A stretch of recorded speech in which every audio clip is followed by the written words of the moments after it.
দর্শক এই মুহূর্তে দেখতে পাচ্ছেন যে ভারতের রয়ের প্রধানকে রীতিমতো গণধোলাই দিচ্ছে বাংলাদেশের বিক্ষুব্ধ জনতা। দর্শক তিনি কিন্তু বাংলাদেশ সফরে এসেই ফেসে গেলে দেখতে পাচ্ছেন রীতিমতো গণধোলাই দিচ্ছে বিক্ষুব্ধ জনতা। মারাত্মক ঘটনা। সেটি হচ্ছে ভারতের যিনি রয়ের প্রধান পরাগ জৈন, সেখানে বাংলাদেশের একটি বিশেষ শাখা বেদম পিটানো পিটিয়েছে, হসপিটালে ভর্তি করা হয়েছে। এটা তাদের দুই হাতের কামাই, তারা নিজেরা এটি কামাই করেছে।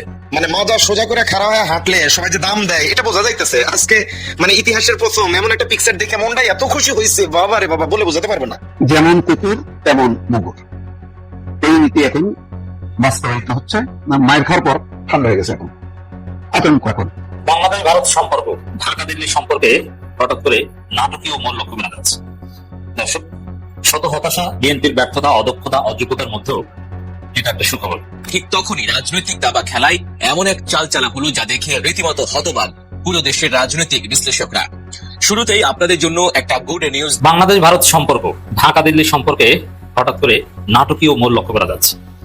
দর্শক, শত হতাশা, বিএনপির ব্যর্থতা, অদক্ষতা, অযোগ্যতার মধ্যেও এটা একটা সুখবর। দর্শক, ভারতের ব্রিক্স সম্মেলনে যাচ্ছে না প্রধানমন্ত্রী। প্রধানের বাংলাদেশ সফর সত্ত্বেও দীনেশ ত্রিবেদীকে মোটামুটি স্পষ্ট করেই জানিয়ে দেওয়া হয়েছে, বিভিন্ন কূটনৈতিক সোর্স এটা বলছে যে প্রধানমন্ত্রী তারেক রহমান ডিসেম্বরে ভারত সফরে যাবেন না। ব্রিক্স কনফারেন্সে যে তাকে বিমস্টেক সভাপতি হিসেবে ইনভাইট করা হয়েছে সেখানে তিনি যাবেন না। তো দর্শক, আগে একটু ক্লারিফাই করে নিই যে বিএনপির একটা অংশ ভারতপন্থী, তারা প্রধানের সাথে মিটিং করেছে। তারা প্রধানের স্পর্শকতার আপত্তিকর ঢাকা সফরকে নর্মালাইজ করছে, বলছে যে এটা নর্মাল, এটা নিয়মিতই হয়, অথচ নিয়মিত এটা হয় না। হাসিনার আমলেও প্রধান বাংলাদেশ সফরে এসেছেন, এরকম কোনো প্রমাণ নেই। এবং বিএনপির একটা অংশ ভারতের সাথে এতদিন তাদের পরকীয় প্রেম ছিল, এখন যেহেতু আওয়ামী লীগ ঘুরে হয়ে গেছে, এখন বিবাহ বন্ধনে আবদ্ধ হতে চায়। তা সত্ত্বেও প্রধানের সাথে বিএনপির মিটিং হয়েছে, 4 ঘন্টা মিটিং হয়েছে, অনেক কথাবার্তা হয়েছে। প্রধান কয়েকটা কারণে বাংলাদেশ সফরে এসেছিলেন, আমি বলেছি। শেখ হাসিনার বাংলাদেশ প্রত্যাবর্তন নিয়ে এবং তার নিরাপত্তা নিয়ে কথা বলতে এসেছেন। একই সাথে প্রধান তিনি যেহেতু একই সাথে এসপিজির দায়িত্বশীল এবং এসপিজি আরো অফিসাররা এসেছিল, এর মানে প্রধানমন্ত্রী তারেক রহমান দিল্লি সফরে গেলে কোনো সমস্যা হবে না, তার পূর্ণ নিরাপত্তার বিষয়টা তারা দেখবেন, এটা একটা নিশ্চয়তা দিতে তারা এসেছিলেন। কেউ কেউ বলে থাকেন যে তারেক রহমানের সাথেও প্রধানের পরাগ জৈনের গোপন মিটিং হয়েছে, যদিও এর কোনো সত্যতা আমরা খুঁজে পাইনি। দীনেশ ত্রিবেদীর যে তৎপরতা, প্রধানমন্ত্রীর সাথে মিটিং, পররাষ্ট্রমন্ত্রীর সাথে মিটিং, স্বরাষ্ট্রমন্ত্রীর সাথে মিটিং, এটার শিডিউল মিটিং হলো তার অন্যতম এজেন্ডা ছিল, নরেন্দ্র মোদী কর্তৃক অ্যাসাইনমেন্ট ছিল। যেভাবে পারো বুঝিয়ে শুনিয়ে চাপ দিয়ে, এমনকি সার্জিও ঘরের মাধ্যমেও চাপ দেওয়ানো হয়েছে যে প্রধানমন্ত্রী তারেক রহমান যাতে দিল্লি সফরে যান সেপ্টেম্বরে। তো এই জায়গায় বিএনপির এখন পর্যন্ত সিদ্ধান্ত যে না, প্রধানমন্ত্রী তারেক রহমান ভারত সফরে যাবেন না। এটাই ভারত বাংলাদেশ সম্পর্কের একটা বর্তমান মোড়, যে না, সম্পর্ক একদম তলানিতে। যদিও ওই যে বিএনপির ভারতপন্থী অংশ বিবাহ বন্ধনে আবদ্ধ হতে চাচ্ছে, যারা এখন পর্যন্ত পরকীয় প্রেমে আছে ভারতের সাথে, তারা চাচ্ছে যে তারেক রহমান ভারত সফরে যান, কিন্তু এখন পর্যন্ত সিদ্ধান্ত যে তিনি যাবেন না। এই যে না যাওয়াটা, এটা ভারত বাংলাদেশের খুবই শীতল সম্পর্কের প্রমাণ। সম্পর্ক যে উষ্ণ না, সেটা একদম ক্লিয়ার, স্পষ্ট দলিল। সম্পর্ক যে উষ্ণ না, সেটা আমরা আগেই ব্যাখ্যা দিয়েছি যে দীনেশ ত্রিবেদীকে প্রধানমন্ত্রী তারেক রহমান যেখানে বসতে দিয়েছেন, উষ্ণ সম্পর্ক থাকলে সেখানে বসতে দেওয়া হয় না, দূরে বসতে দিয়েছেন, অনেকটা সামনে। আর শীতল সম্পর্ক থাকলে একদম পাশে বসানো হয়, কিন্তু পাশে বসানো হয়নি, দূরে বসানো হয়েছে। এটা একটা বার্তা। আবার তাদের যে অ্যাসাইনমেন্ট যে প্লিজ স্যার আপনি ভারত চলেন না, প্রধানমন্ত্রী তারেক রহমান ভারত যাবেন না। হঠাৎ করে বাংলাদেশের রাজনীতিটা খুব জমে উঠেছে, প্রচন্ড জমে গেছে।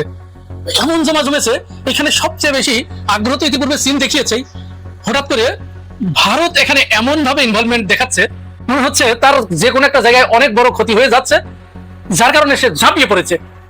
এবং সবচেয়ে মজার ব্যাপার হচ্ছে, গত 2 দিন আগে একযোগে যেদিন প্রধানমন্ত্রী তারেক রহমানের সাথে ভারতীয় হাই কমিশনার দীনেশ ত্রিবেদী সাক্ষাৎ করেছেন, ঠিক ওই দিনেই কিন্তু আরেকটা ঘটনা ঘটেছে, মারাত্মক ঘটনা।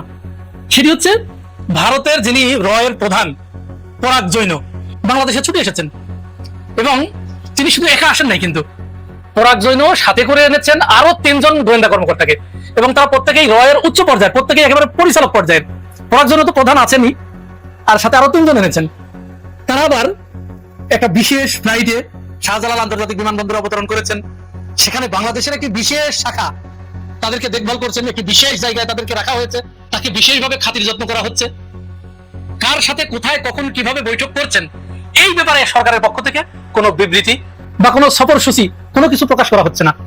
প্রায় 2টা বৈঠক তারা ইতিমধ্যে করেছে, আরো কারো কারো সাথে করবেন।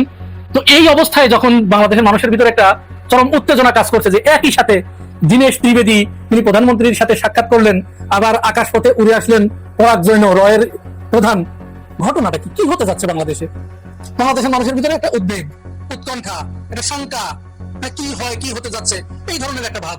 এর ভিতরে অবশ্য প্রধানমন্ত্রী যে বার্তা দেওয়ার দরকার, কিছু ছবির মাধ্যমে, কিছু গেস্টার, পোস্টার, আই কন্টাক্ট, কিছু অব্যক্ত কথার মাধ্যমে, কিছু স্থির চিত্রের মাধ্যমে যে বার্তাটি তিনি দেওয়ার দরকার সেই বার্তাটি ইতিমধ্যে দিয়ে দিয়েছেন, এবং ইতিমধ্যে এই বার্তাটি যথাযথ জায়গায় পৌঁছে গেছে। প্রধানমন্ত্রীর পলিসি অ্যান্ড স্ট্র্যাটেজি উপদেষ্টা জাহিদুর রহমান তিনি অবশ্য বাংলাদেশের মানুষকে আশ্বস্ত করেছেন যে আপনাদের উদ্বিগ্ন হবার কিছু নাই, উত্তেজিত হবার কিছু নাই, দুশ্চিন্তাগ্রস্ত হবার কিছু নাই। পরাগ জৈন বা রয়ের প্রধান তিনি যে বাংলাদেশে এসেছেন এটি সরকারের নখদর্পণে আছে এবং সরকার সবকিছুই দেখভাল করছে। তারা তাদের কিছু এজেন্ডা নিয়ে এসেছেন। এখানে আসার আগে তিনি অবশ্য চীন সফর করে এসেছেন, অর্থাৎ চীন থেকে ডাইরেক্ট এখানে এসেছেন। তার মানে বোঝা যাচ্ছে তাদের পায়ের তলায় হয়তো মাটি কিছুটা নরম হয়ে গেছে যে কোনো কারণে, যার কারণে কূটনীতিকদের পাশাপাশি এখন গোয়েন্দা সংস্থার প্রধানরাও উড়াধুরা করছে, দৌড়াদৌড়ি করছে এবং এটা করতে বাধ্য হচ্ছে। এখন এর ভিতরে কিন্তু ওই দীনেশ ত্রিবেদীর সাথে বৈঠকে প্রধানমন্ত্রী একটা বার্তা দিয়ে দিয়েছেন, কিন্তু এটাই সত্য, বাংলাদেশ তাদের এই কোনো কাজে কোনো তেলে বিগলিত না হয়ে পরিষ্কার করে 2টা শর্ত তাদের সামনে দিয়ে দিলেন যে হ্যাঁ অনেক সময় আছে, ভারতে অবশ্যই যাব, এবারের ব্রিক্স সম্মেলনে না গেলেও পরের ব্রিক্স সম্মেলনে যাব, আরো সম্মেলন আছে, সেখানে বৈঠক হবে, কথা হবে। তবে ভারতকে এই মুহূর্তে বাংলাদেশের মানুষের চাওয়া পাওয়ার ব্যাপারে তাদের মূল্য দিতে হবে। প্রথমত শেখ হাসিনার ব্যাপারে তাদের পরিষ্কার জানিয়ে দিতে হবে, সিদ্ধান্ত নিতে হবে শেখ হাসিনাকে তারা কবে ফেরত দেবে। আর দ্বিতীয় হচ্ছে আমাদের আরেকজন বিপ্লবী ওসমান হাদির হত্যাকারী 2 জন তারা সেখানে গ্রেপ্তার হয়ে আছে, তাদেরকে গ্রেপ্তার করা হয়েছে, এদেরকে বাংলাদেশে কবে ফেরত দেবে, কিভাবে ফেরত দেবে, এই বিষয়টি আগে আলাপ হতে হবে। এই 2টি বিষয়ের সুরাহা হওয়ার পরে, পুরোপুরি মীমাংসা হওয়ার পরে তারপরে আমরা আরো কথা বলবো, আরো ডায়লগ হবে, আরো বৈঠক হবে, আরো এরকম বসবো, বিভিন্ন সম্মেলনে যাব, ডেকে আনবো, ইত্যাদি ইত্যাদি সবকিছু হবে, কোনো সমস্যা নেই। কিন্তু তার আগে এই বিষয়টির সমাধান হতে হবে। এখন এই ঘোষণার পরে স্বাভাবিকভাবেই বল কিন্তু চলে গেল ভারতের কোর্টে। ভারত কি করবে?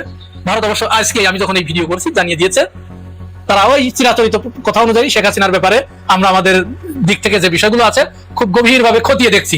এখন এই খতিয়েই তোমরা দেখতে থাকো, তোমাদের খতিয়ে দেখা ওটা তো বাংলাদেশের জনগণ খুব ভালো করেই জানে।